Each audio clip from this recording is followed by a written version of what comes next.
The Communist Chinese government has imposed a strict new security law on Hong Kong. How will it affect religious freedom? Retired Bishop of Hong Kong, Cardinal Joseph Zen, is here with an update. Many Catholic leaders have lent their support to Black Lives Matter, the organization. But does the ideology mesh with Catholic teaching?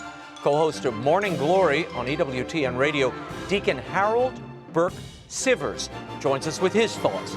And a Catholic Charities CEO in the Diocese of Spokane, Washington, recently made stunning assertions about racism. Bishop Thomas DALY of Spokane is here with his reaction. Finally, the U.S. Supreme Court handed down a major pro-life decision this week in favor of the Little Sisters of the Poor. GAYLE TROTTER of the Judicial Crisis Network is here with analysis. The World Over begins right now.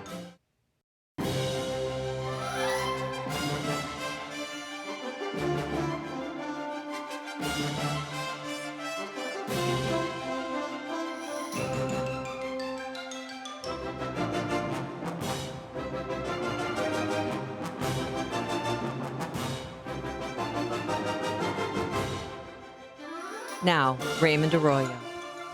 A warm welcome to all of you in the United States and the world over. We're delighted to have you with us. Cardinal Joseph Zen, Deacon Harold Burke-Sivers, Bishop Thomas DALY, and GAYLE TROTTER are all straight ahead. If you'd like to comment on tonight's show, send me a tweet. I'm at Raymond Arroyo. You can always follow me there for the latest news. Lots to cover. First, a bit of news to share with you. A bishop of the underground Catholic Church in China, missing for 17 years, is now feared dead.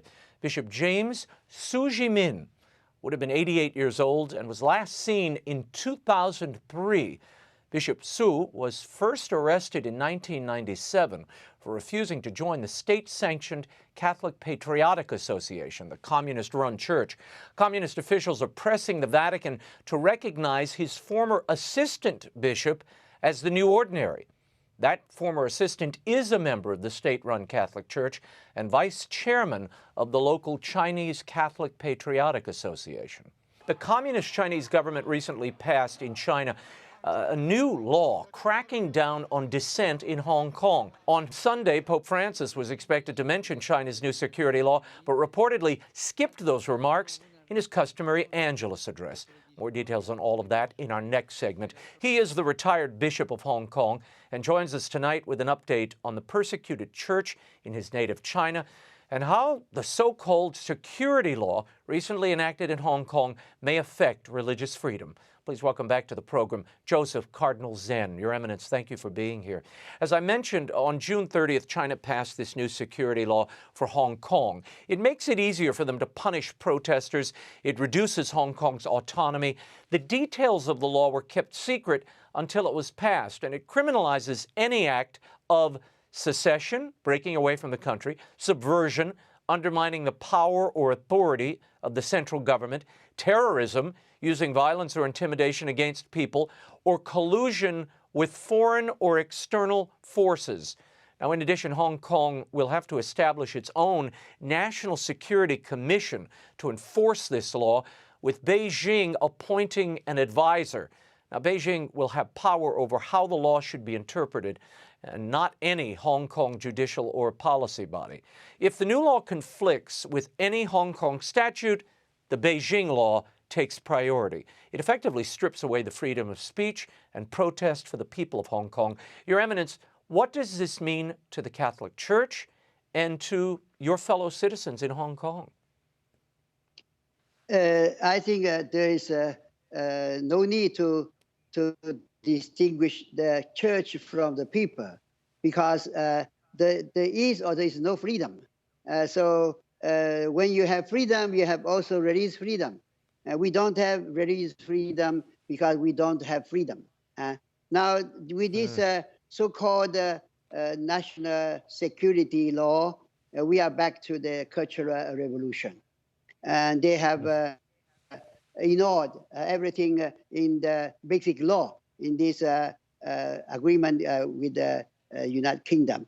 And so we are at the mercy of this new commission. Okay, I went through the whole text of the law. But it's easy to tell you just in one sentence. Now they can do anything. they can do anything. Yeah. Okay, they say Yeah. normally it's like this and that, and then say in the special circumstances we can do this and that, so they can do everything. So we need your prayer because we are in the hands of the madness of our government. Wow.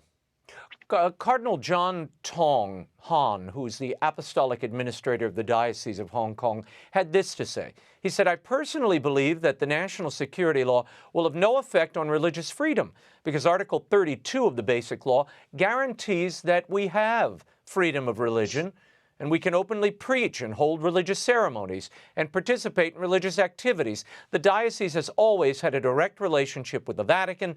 The relationship between the Hong Kong Diocese and the Vatican should be regarded as an internal matter. Do you agree with that, Your Eminence? I'm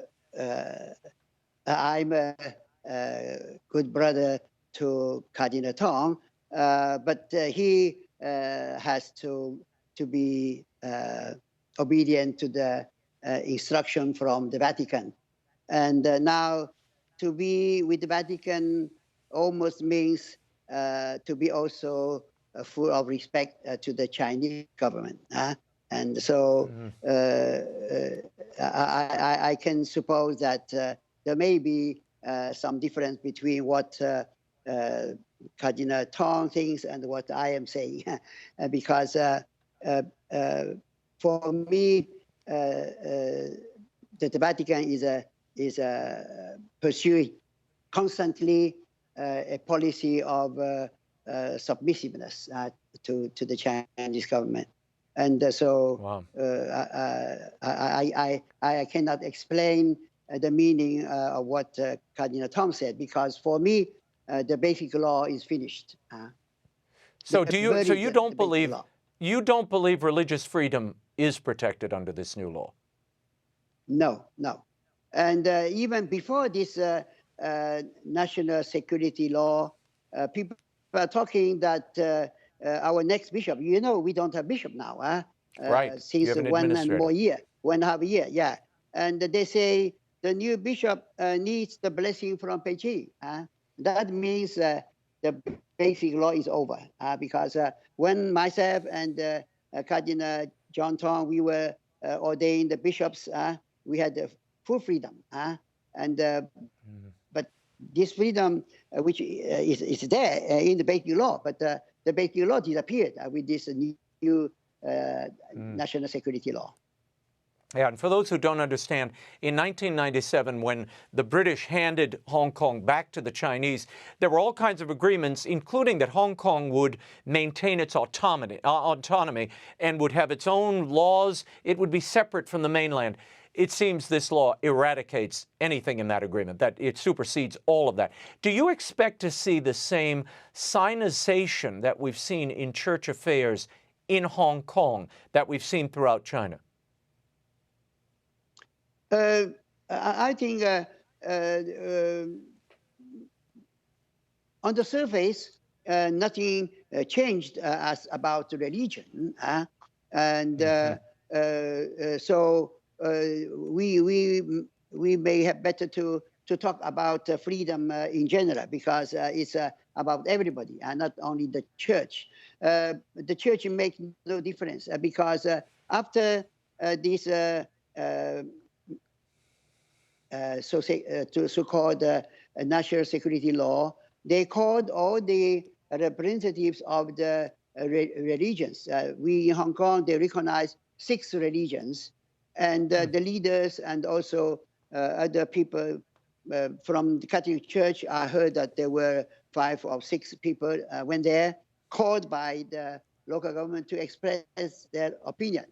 Now you can see what opinion you can say in those circumstances. We don't know what Cardinal Tong actually said, but after that, when interviewed by our Catholic Weekly, he said that in this moment we must be united among ourselves and just concentrate in the work of evangelization. Now, I really find myself in difficulty to understand what is this unity, because if that means to be subservient to the government, to applaud to this law is against my conscience, because this law is taking away all the freedoms, not only religious freedom, but simply the freedom. And so we are losing the freedom of speech.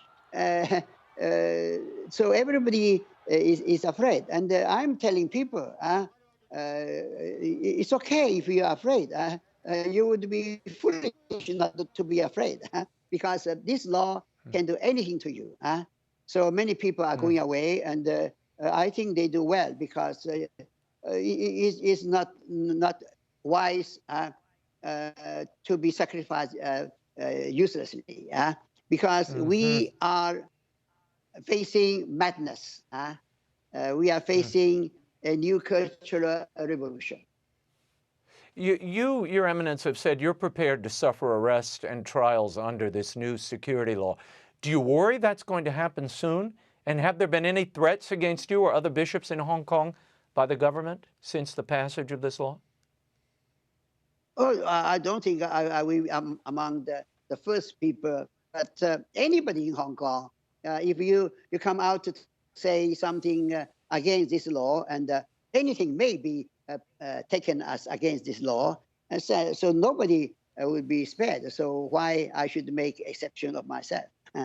But I think we bishops, even emeritus, we have a duty to defend the freedom, because by our episcopal ordination, we are now responsible for the understanding of the doctrine of the church, and the church is on the side of the persecuted, and so we're bound to say something which may be taken as offense against the new law.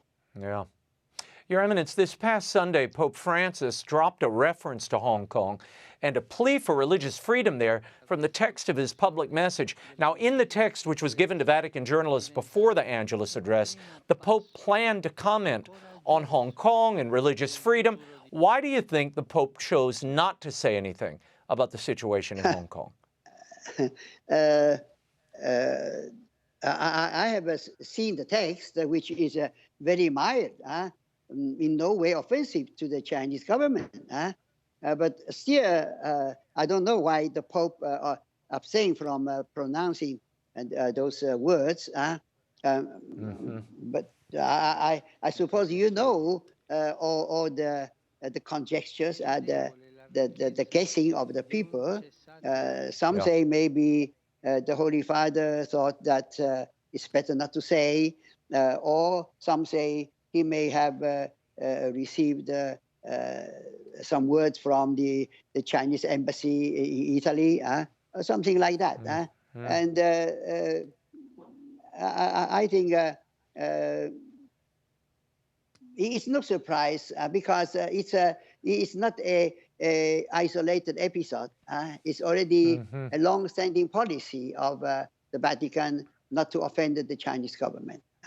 They never said a word. Yeah, they've said next to nothing about the protests or the rising problems in Hong Kong prior to this law being passed. Do you believe there's truth to the story that the Vatican may have received money from the Chinese government to buy its silence? There was that story last week around the world. Yeah, that comes from a Chinese businessman now in the United States. He is very well informed about many things, but I cannot be sure about the exact size of this episode, and even whether it is true. But the fact that there is such a plan in the Chinese Communist policy, he called a portion of their business with a country, that the money is used for such purposes. And so I think the Vatican has to come out and to deny, because there is a saying that silence is to admit. So it's important to come out to deny, because otherwise we Catholic people, we can feel very much confused. No, the silence certainly speaks in its own way. Your Eminence, you've been highly critical of the Vatican-China deal, signed over a year ago, pointing out that the Vatican has gotten nothing out of it. What do you make of the calls of Archbishop Maria Chele to renew the deal for 1 to 2 more years? You see, Raymond, I give no importance to that so-called agreement. First of all, because it is secret, I don't know anything exactly, but I can guess that agreement is more or less a way which things were going before the agreement. There was a long time a kind of compromise in the appointment of the bishops. I don't think that agreement be very much different. But the things which happened after that, much worse. Right. Like the legitimization of the 7 bishops. I understand that the Holy See legitimized many people, but those are good people, people who surrendered to the government under very high pressure. You can imagine those times before or immediately after the Cultural Revolution, and many accept to be ordained illegitimately under pressure, and if they refuse, they go to prison or to labor camps, and they die there. So when the open door policy started, they approached the Holy See, they humbly recognized their mistake, and they asked to be legitimized. And at that time, the prefect of the Congregation for Evangelization was Cardinal Tomko, and he made some investigation, and then the Holy See legitimized. And those are bishops, good. So it was encouragement, consolation for those bishops and for their people.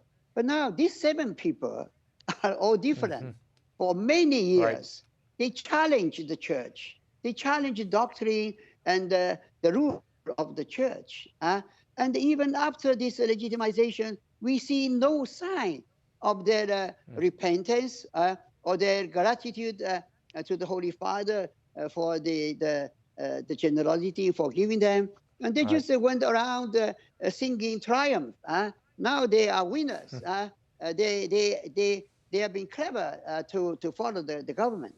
But the worst thing is what happened 1 year ago. The so-called pastoral guidance for the clergy about this registration. That's terrible.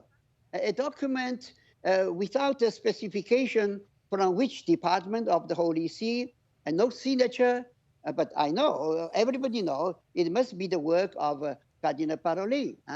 Now, last year, the day after I saw that document, I took a flight to Rome. I asked Holy Father a favor. I said, I'm here for 4 days. Please call me. I want to discuss with Parolin on that document at your presence, in your presence. And unfortunately, the Holy Father invited me to supper with Parolin. Yes. But no way to have that discussion. When I asked, can we discuss? The Holy Father said, I'm going to look into the matter. So I came back empty-handed. But not exactly, because I could see some embarrassment in the Holy Father. He showed so much affection to me, but he could not give me that favor because Parolin denied that favor. So that's very sad. So now, you wrote in a recent post, Your Eminence, that the Pope is giving the sheep to the wolves. How so? Yeah, because if you know those 7 people, and how can they become bishops? Because 2 of them are not observing the law of celibacy. That's notorious. Everybody knows. So I may be big sinner, but they are public sinners.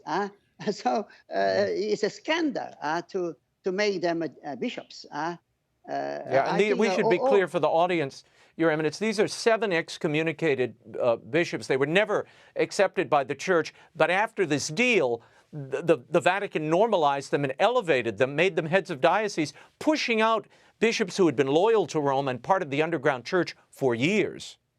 That was the background bishops here. Yeah, because in those 7 dioceses, there are 2 dioceses where there was already a legitimate bishop, Right. and they would ask to step down. Incredible. So It's a sad situation. I don't think I have other words to use. It is a betrayal of the real church. And I made a list of questions about that instruction, but no answer came. I even sent those questions to all the cardinals, but well, not much reaction. They are very obedient to the Holy See. Wow.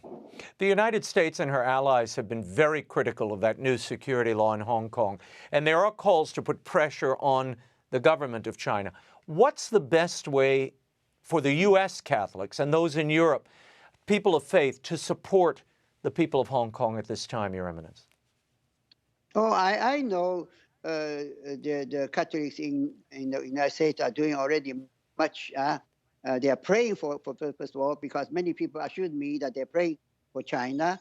And I have information that many are also doing many things. And I hope the whole world may be awakened, because we can see the real face of the Chinese Communist Party, and it's a spiritual warfare between the lie and the truth, between the selfish desire of power, of domination, and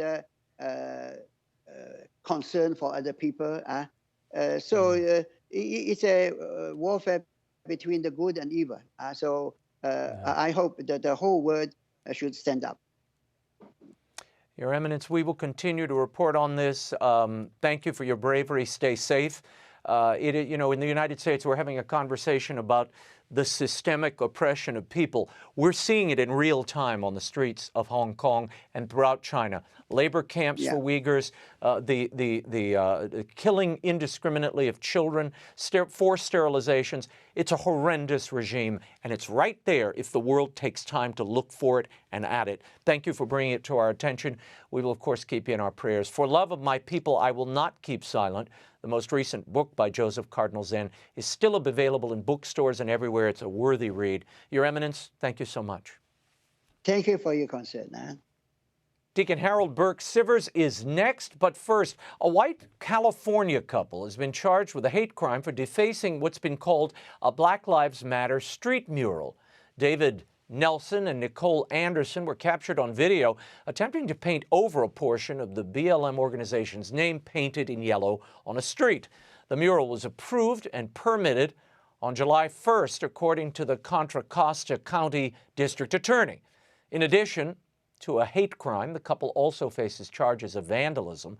If convicted, they could receive up to a year in jail.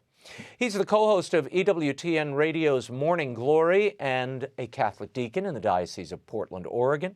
He's here tonight to talk about racial tension in the U.S. and the ideology behind the Black Lives Matter organization. Please welcome Deacon Harold Burke-Sivers to the program. Deacon, thank you for being here. I want to start with a tweet that I came across earlier this week. It was from African Cardinal Napier regarding Black Lives Matter. He said this: "A brief study of the founding statement of Black Lives Matter indicates the movement is being hijacked by the interests and parties committed to dismantling the very values, structure, and institutions which, over the centuries, undergird the best civilizations and cultures." Your reaction? I absolutely agree with the Cardinal. And what's happened, Raymond, is that the term Black Lives Matter as a social movement, so as a concept and as a statement of truth, it's a good thing. Yes, Black lives do matter. The problem is it's been conflated with the national organization Black Lives Matter. And when you look at what the Cardinal was talking about, you look at their own statements of what they say about themselves. They say things like, we're guided by the fact that all Black lives matter. And then they get into regardless of sexual identity, gender identity. So I'm asking myself, what does that have to do with Black Lives Matter or injustice done against people of color by people in authority? Then they talk about we have to make space for transgenders. Then it talks about we have to affirm women that are free from misogyny and where environments where men are the center. So in other words, get rid of the fathers. We want to disrupt Western prescribed nuclear family structure. In other words, father, mother, children. We want to disrupt that and get into their own redefinition of what family is. And it says they're a queer affirming network. So when you look at that, you have to say, well, wait a minute, that's not about Black Lives Matter. For them, it's a virtue signal, which is a veneer, because underneath that are all these things, which is really social reengineering. This past weekend, sportscaster Marcellus Wiley had this to say about the BLM mission statement while reporting that the NBA has chosen to paint Black Lives Matter on court sides in Orlando for their games. Watch.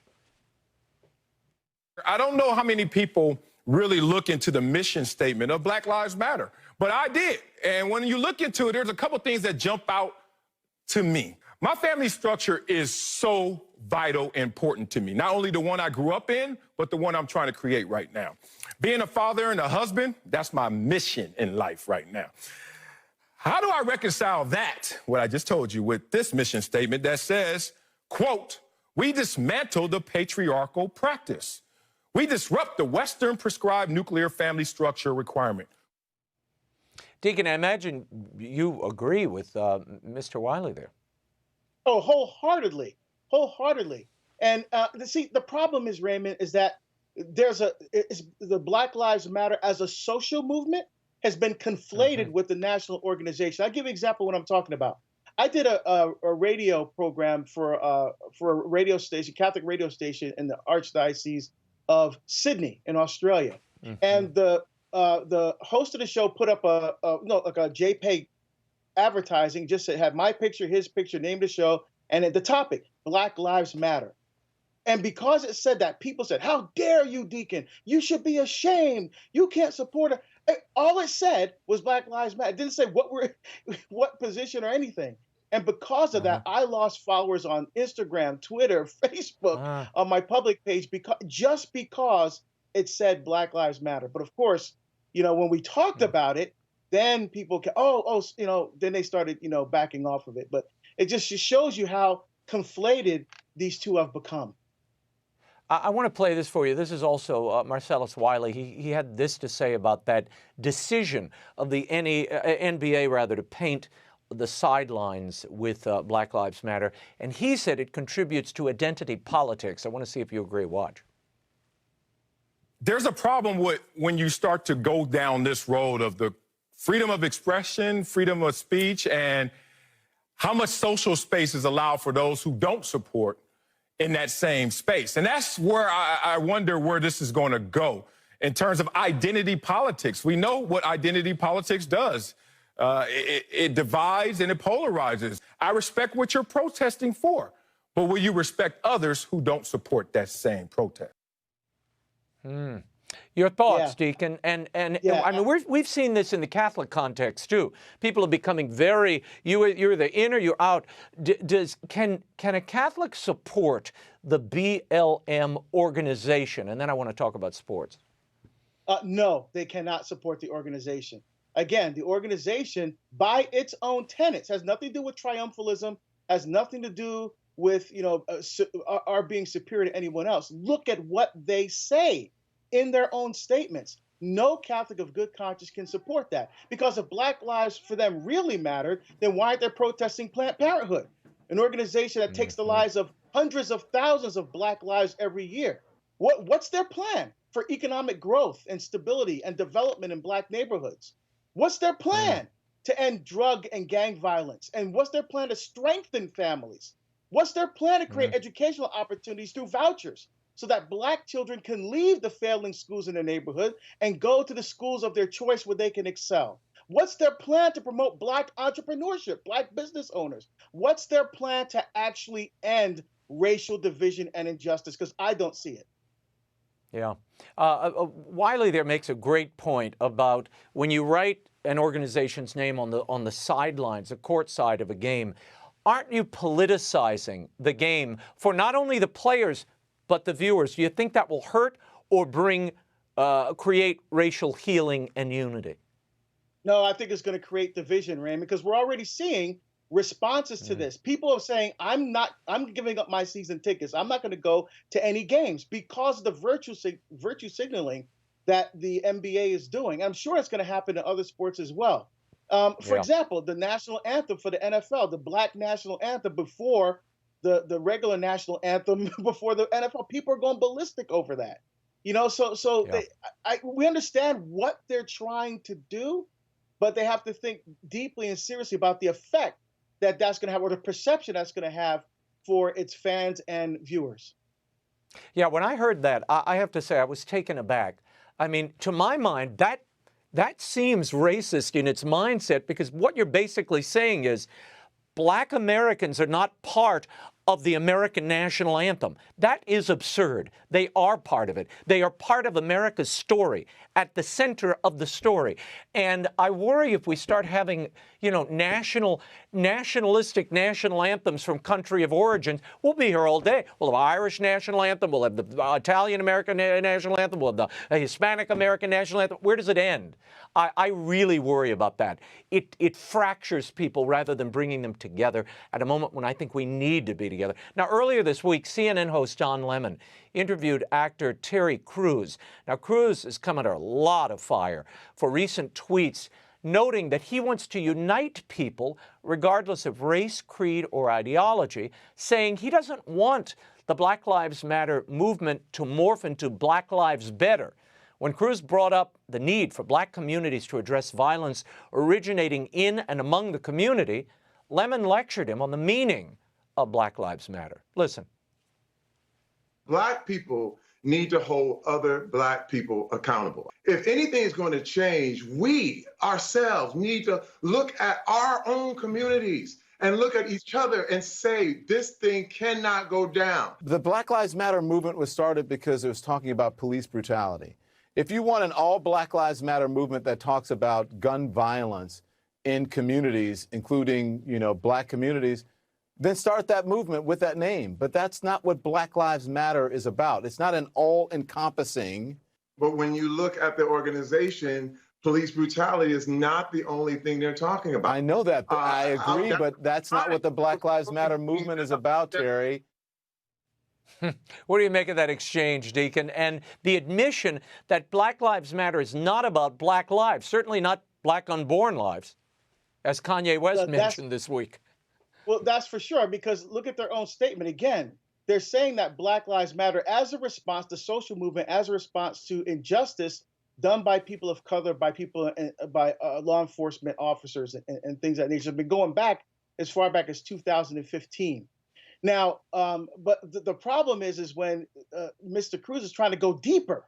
He's trying to go deeper. Said Black Lives Matter as an encompassing statement. Now, Mr. Crews made the CNN anchor made the mistake of saying, well, it was about racial injustice and police. But no, but look at their agenda. That's not what it says.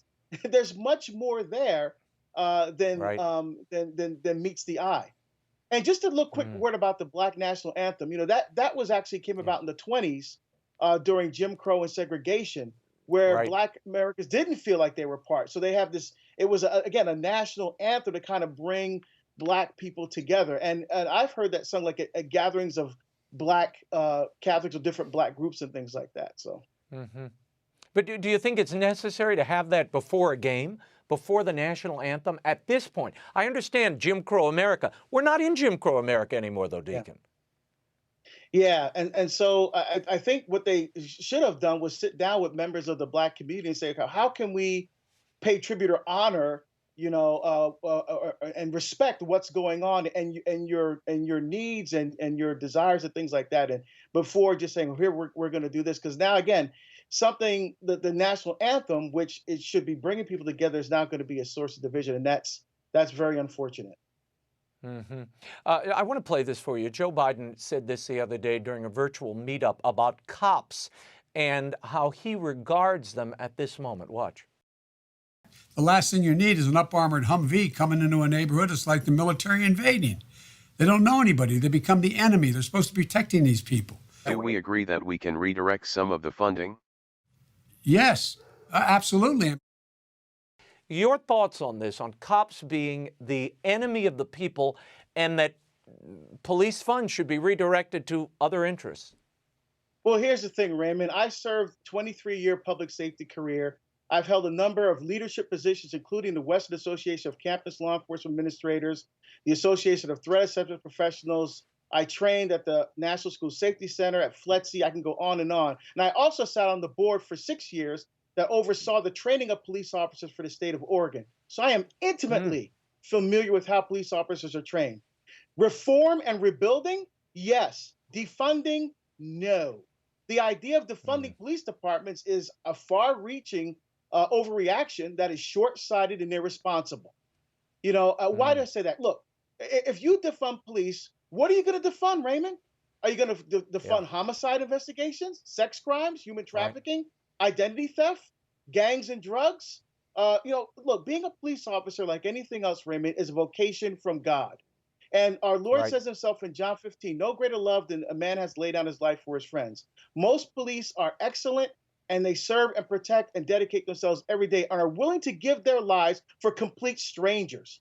No, look, if there were serial arsonists, Raymond, that were going around burning down buildings and killing people, and it was discovered that the arsonists were firemen, would people be saying defund the fire departments? Are people calling for defunding physicians because some physicians do abortions and kill their patients through euthanasia? No. So why are they doing it for police officers? Yeah, no, there's definitely a political motive here, and there's a lot of things beneath the surface that I don't think people are thinking through or looking closely enough at. Deacon, before I let you go, I only have a minute. What is the church's role here at this moment of such racial division? And because you have a political movement trying to separate us along racial lines and exploit that, what can the church do? Raymond, I'll just keep it very simple. The parable of the Good Samaritan, there was a Jewish man at the side of the road. The priest and Levite passed him by. But then the Samaritan, who were the enemies of the Jews, he came by, took pity on that person, brought him to the inn and took care of him. So even though they're supposed to be enemies, he showed him the love and the mercy of God. So what we need to do, Raymond, in this time, in this place, absent of any leader that will bring people together, we need to be the Samaritan. We need to walk side by side with people who are hurting, to empathize with them, to hear their stories, to feel their pain, and to say, yes, I'm with you because our Lord Jesus Christ is also with you.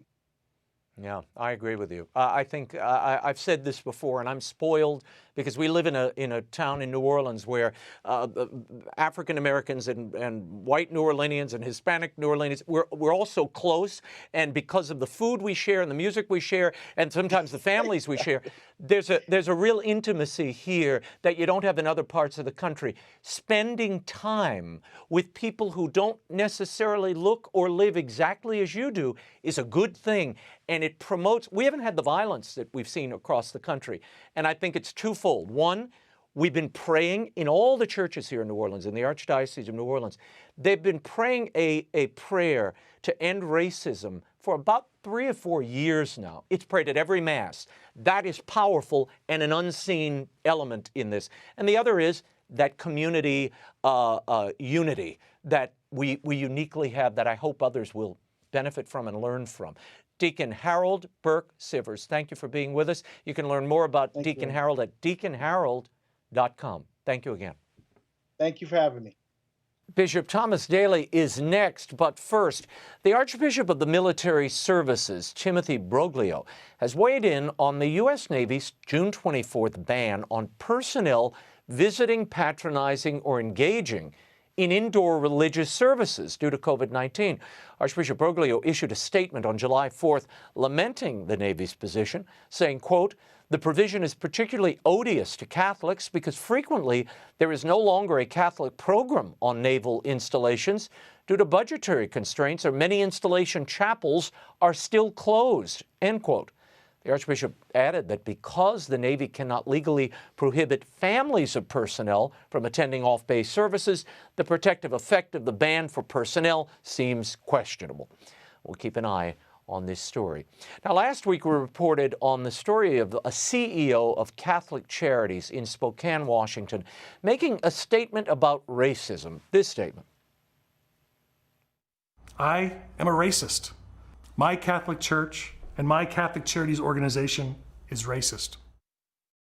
That was Rob McCann. He's the CEO of Eastern Washington's Catholic Charities. Well, needless to say, the comments made national headlines. Here with me tonight is the Bishop of Spokane with his reaction and the steps he's taken since they were made. Please welcome Bishop Thomas Daly to the program. Bishop Daly, what did you think when you first heard Mr. McCann's video message there, and what did your people say? I think it was a message that initially was one of shock. The sad events of the last few months in our country, where there have been violence and trying to address the issue of race, a number of people phoned and called, and both of priests and laity, saying, you know, this is not helpful to make a blanket statement that the whole Catholic Church is racist.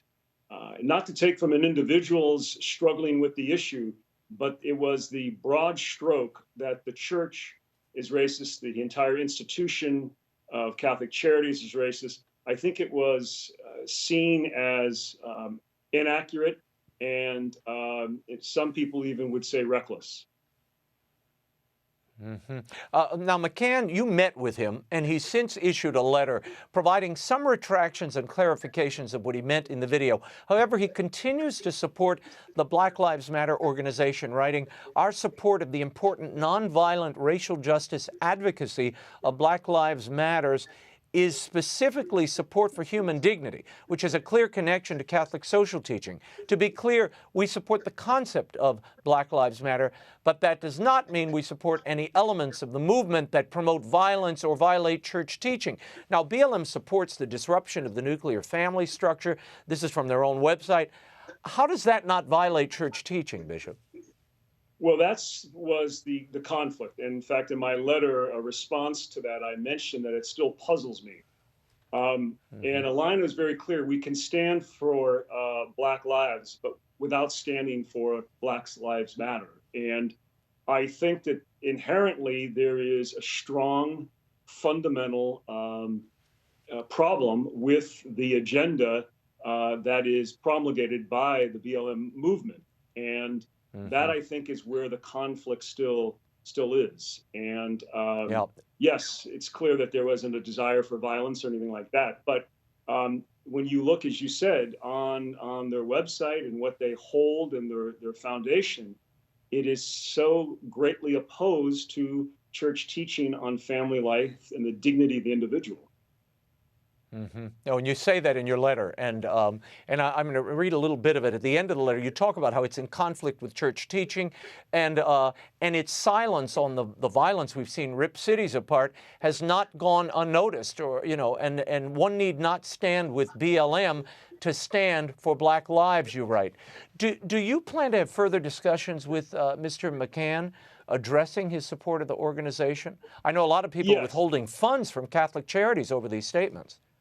Well, there's the calls have been coming in fact, in one of the bordering dioceses, the bishop expressed concern to me that he had received calls, or his chancery, as if to say that there is one Catholic Charities for the entire country, or at least for the state of Washington.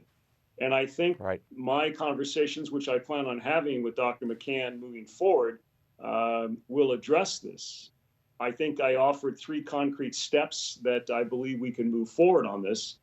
I would say that it is an issue that we cannot walk away from. We have to deal with it up front because it is so fundamental to how the church is able to proclaim what it believes and teaches. Yeah, well, and the idea that the church is racist. I mean, as I said weeks ago when this was first, we first saw this, this is the church of Henriette DeLille and Martin de Porres, and we've had black popes. I mean, this is absurd to throw out something like that. Now, you've proposed 3 steps, as you mentioned a moment ago, in the Archdiocese. One, at least for this year, the annual Catholic Charities Christmas collection will either be replaced by or taken in conjunction with the Black and Indian Missions collection. You're also asking Catholic Charities to sponsor a series of speakers approved by yourself to address the subject of church and race, and Catholic Charities will address the issue of abortion and its detrimental effect on the Black community. Give us a sense of why you decided on these 3 action items, if you will, and was there a reluctance, to your eye, from Catholic Charities to address this issue of abortion? No, I think, in fact, the issue of the collection, Dr. McCann said, well, we can just we'll drop our Christmas collection and we'll have the Black and Indian missions. And I said, no, I think we should provide an opportunity for a choice. I think the lecture series of talks is very important because it begins first with constructive discussion that's respectful, that's rooted in truth and reality, rather than just pure emotion or pandering to a crowd. And I think that will be very helpful. There's a number of speakers on both sides of this issue, and I think that's a very important starting point, a respectful presentation discussion. And then the issue of abortion, since I've become the Bishop of Spokane, I'm in 5 years now, we've started a pro-life walk within the community, and we have many people who are very strongly in the pro-life movement. And whenever I have discussions on the issue, especially of abortion, I said, there's many voices out there, both secular and sacred, about care and concern for the poor, for immigration, of very important topics. But when it comes to the unborn, the voices are very few and far between, and the church has been held up and also greatly criticized in circles because of our pro-life stance. And the most vulnerable, the so-called widows and orphans of today's society, are the unborn, their mothers, family life. And so I think it's very important for us to stay focused. We cannot be a church for people on the margins if we don't include abortion. And that's, as we debated in the Bishops' Conference, the preeminent issue when it comes to this. And all, I think, form that, how we take care of the most vulnerable. And in the Black community in New York, the statistics are readily available, and that's a great tragedy. Yeah. Bishop Thomas Daly, I wish we had more time. I thank you for your clarity, your willingness to come on, and the strength of your statements. This is something we're not used to seeing, and I applaud you for it. I know the audience will as well. Thank you. All right. Thank you very much, Raymond. God bless. The U.S. Supreme Court ruled in favor of the Little Sisters of the Poor this week, upholding their religious objection to the Obamacare contraceptive mandate. Will this be the final word on their case? Here with analysis is attorney and spokesman for the Judicial Crisis Network, GAYLE TROTTER. GAYLE, as I mentioned, the U.S. Supreme Court on Wednesday ruled 7-2 in favor of the Little Sisters of the Poor. This is a decade-long fight against the Obama-era contraceptive mandate, which obliges employers to provide cost-free contraceptives, sterilizations, and emergency birth control in employee health care plans under the Affordable Care Act. Now, in 2017, the Trump administration granted a religious and moral exemption to the mandate for the sisters and other objecting groups, but then states, Pennsylvania, California, and others, filed lawsuits saying the burden of providing that coverage was being shifted onto the states, claiming that the administration violated the Administrative Procedure Act. In the majority opinion, Justice Clarence Thomas ruled that the Trump administration's challenged the rulemaking was above board and hailed the work of the Little Sisters of the Poor. He wrote this: "For over 150 years, the Little Sisters have engaged in faithful service and sacrifice, motivated by religious calling or a religious calling to surrender all for the sake of their brother. But for the past 7 years, they, like many other religious objectors who have participated in the litigation and rulemakings leading up to today's decision have had to fight for the ability to continue in their noble work without violating their sincerely held religious beliefs. We hold today that the departments had the statutory authority to craft that exemption, as well as the contemporaneously issued moral exemption. We further hold that the rules promulgating these exemptions are free from procedural defects. Now, all that's a big way to say the sisters are now free to not pay for those contraceptives. What does this mean to other religious organizations, Gayle? Well, this is a huge religious liberty win, not only for the Little Sisters of the Poor, as you noted, but also for all Americans, not just the ones who would also be subject to this exemption and not have to violate their conscience, violate their religious liberty in order to continue serving their missions, but for all Americans, because our religious liberty undergirds so many of the important things that go on in our culture. Gayle, Justice Kagan filed an opinion joined by Justice Breyer, in which she agreed with the result of that the majority came to, but not with its reasoning. Kagan argues Pennsylvania could further challenge the religious exemption as arbitrary and capricious in lower courts. Is this fight over? No, I predict that it's not over. The battle has been won in this case, but the war rages on. And it is excellent that we saw that the Supreme Court came out with a 7-2 decision. You only had Ruth Bader Ginsburg and Sonia Sotomayor, who were dissenters in this case.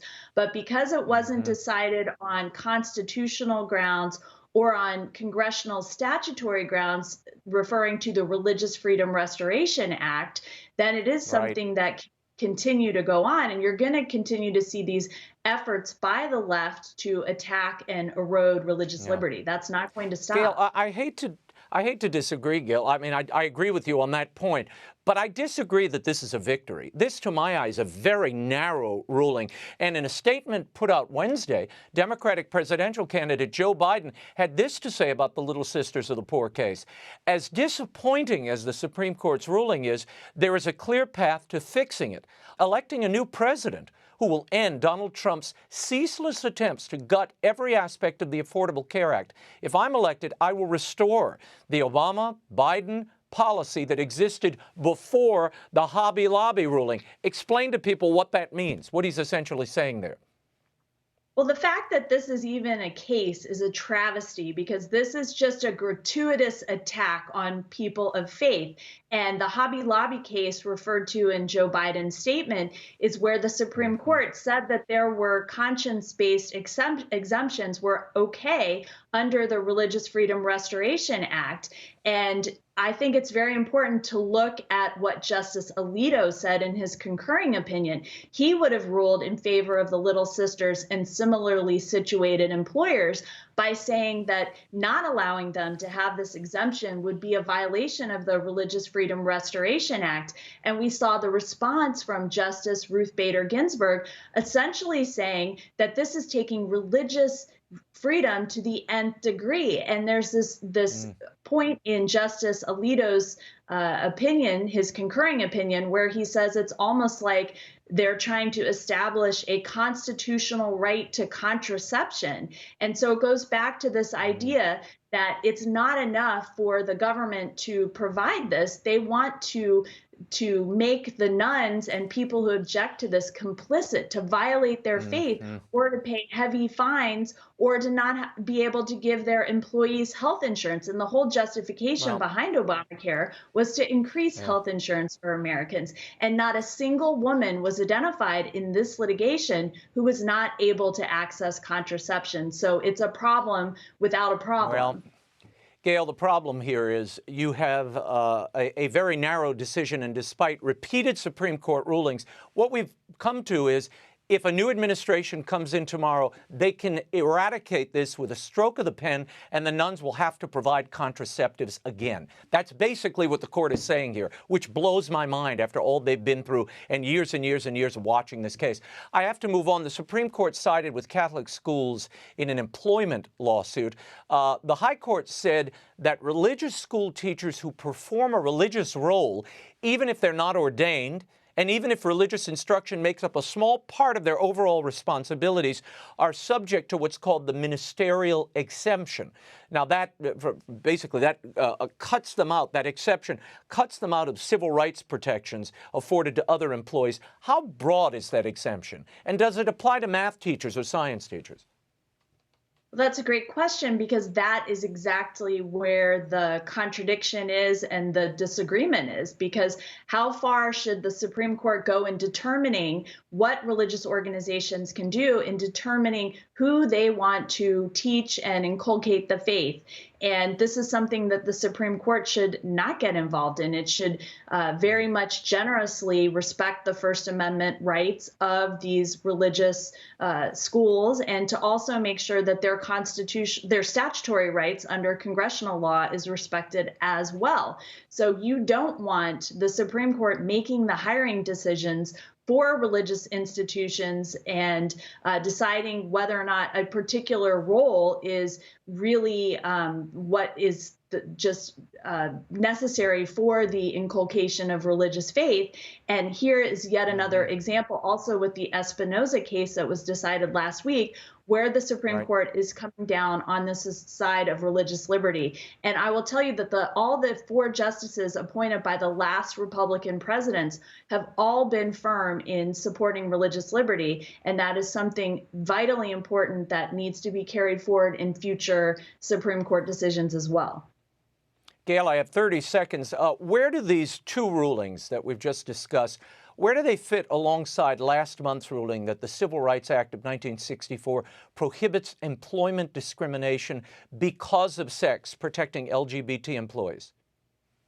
Right. And this is seen as a corollary to that, where we're going to continue to see litigation of plaintiffs trying to carve and erode religious liberty, even in situations where it's clearly part of free exercise of religion. And I think Justice Thomas has gone at great lengths to explain how we have gotten the Establishment Clause all confused in the last few decades, and that bleeds over into the Supreme Court's jurisprudence on the Free Exercise Clause.